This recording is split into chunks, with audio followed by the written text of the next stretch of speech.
Hello, church. My name is Stacy Orr, and I coordinate the women's events here at Heights Church. I might be dating myself a little bit, but do you remember the Calgon commercials? Calgon was, and may still be, a brand of beauty products that had some pretty interesting and fun advertisements in the 1980s. Their catchphrase was, "Calgon, take me away."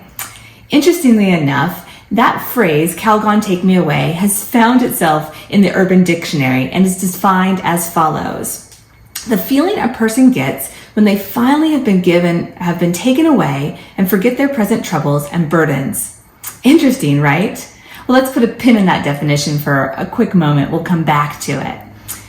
We've been making space this month for time with God and others, but in the bustle of our often busy, overscheduled lives, it can be hard to find time to go to a quiet place and spend time with Jesus. Our recent devotional series has been aimed at reminding us that devoted followers of Jesus need to carve out time and make space to meet with God and other believers. This means that we have to be intentional. The thing about Calgon was that merely holding the Calgon bottle was not sufficient enough to transport oneself to a place of peace and rest, where all your troubles and burdens disappeared. Some action and intentionality was needed.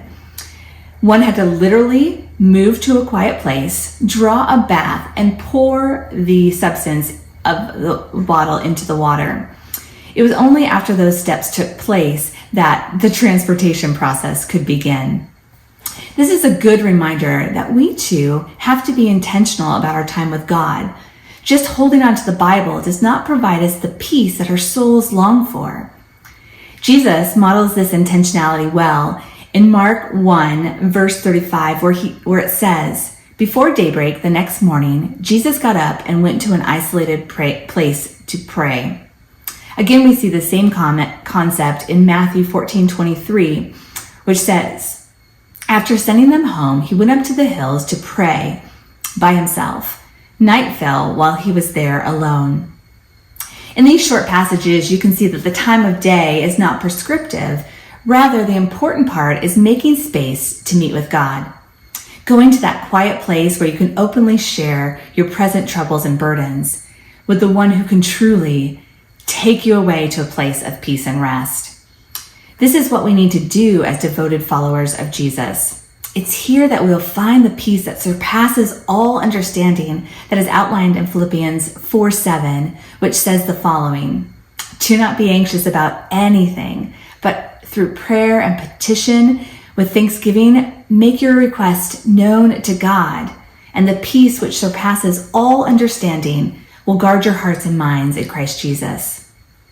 So the next time you realize that you might need a Calgon take me away moment, might I suggest instead carving out some time to go to a quiet place to pray?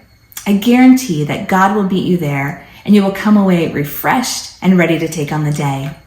Thanks for joining me today, church. See you next time.